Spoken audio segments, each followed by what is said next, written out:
Leg cramps అంటే కాళ్ళు పిక్కలు పట్టేయడం. ప్రెగ్నెన్సీలో ఈ లెగ్ క్రాంప్స్ అనేది చాలా కామన్.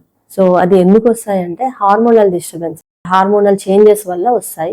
ఎస్పెషల్లీ లాస్ట్ 3 months లో ఈ కంప్లైంట్ ఇస్తుంటారు పేషెంట్స్. రాత్రి పూట పిక్కలు పట్టేస్తున్నాయి మేడం అని అంటుంటారు కదా, ఎందుకు వస్తాయి? డిహైడ్రేషన్ వల్ల అవ్వచ్చు, వాటర్ సరిగా తాగకపోవడం వల్ల, డైట్ డెఫిషియన్సీ అంటే potassium, calcium, magnesium, iron deficiency ఉన్నప్పుడు కానీ క్రాంప్స్ వచ్చే అవకాశాలు ఉంటాయి. సో మేము యూజువల్ గా సలహా ఇచ్చేది ఏంటంటే వాళ్ళకి ఎక్కువసేపు నిలబడవద్దని చెప్తాం. కూర్చున్న తర్వాత కూడా కాళ్ళు ఎక్కువసేపు గాలిలో వేలాడేయద్దు. వీలైతే కాళ్ళకి సాక్స్, కంప్రెసివ్ స్టాకింగ్స్ అని దొరుకుతాయి, అది వేసుకోమని చెప్తాము. వాటర్ సరిగ్గా తాగకపోవడం వల్ల వచ్చే అవకాశాలు ఉంటాయి కాబట్టి అట్లీస్ట్ 4 liters వాటర్ తాగండి. Plus at least 35 to 40 minutes walking చేస్తే మంచిది. డైట్ విషయానికి వస్తే మంచి డైట్ తీసుకోవాలి. అంటే అందులో కాల్షియం, మెగ్నీషియం, పొటాషియం ఇవన్నీ ఉండాలి. బ్లడ్ పెరగడానికి మంచి డైట్ తీసుకోవాలి. లైక్ బెల్లం, ఖర్జూరాలు, ఆకుకూరలు మంచిగా తీసుకోవాలి. అట్టి పండ్లని, పాలు అని వీటిలలో ఈ న్యూట్రియంట్స్ ఉంటాయి కాబట్టి కంపల్సరీ క్రమం తప్పకుండా తీసుకోవడం మంచిది.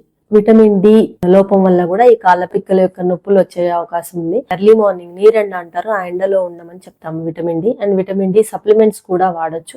నైట్ ఇంకా పెయిన్ వస్తుంది అంటే మీకు నైట్ టైం ఒక టబ్ లో గోరువెచ్చని నీళ్లు తీసుకొని అందులో కొంచెం ఉప్పు వేసి ఒక 10 to 15 minutes కాళ్ళు అందులో పెడితే చాలా రిలీఫ్ ఉంటుంది. లేదా మసాజింగ్ అంటే ఆలివ్ ఆయిల్ కానీ లేదా ఆవ నూనె కానీ గోరువెచ్చగా వేడి చేసి మసాజ్ చేయించుకోవడం. ఇంకోటి కూర్చున్నప్పుడు యాంకిల్ ని కొంచెం ఇలా మూవ్మెంట్ చేస్తుండండి, దాని వల్ల కూడా కొంతవరకు రిలీఫ్ అయ్యే అవకాశం ఉంది. పడుకుంటారు కదా, పడుకున్నప్పుడు కాళ్ళ కింద పిల్లో పెట్టుకోండి, ఒక దిండును పెట్టుకోవడం వల్ల కొంతవరకు రిలీఫ్ అయ్యే అవకాశం ఉంది.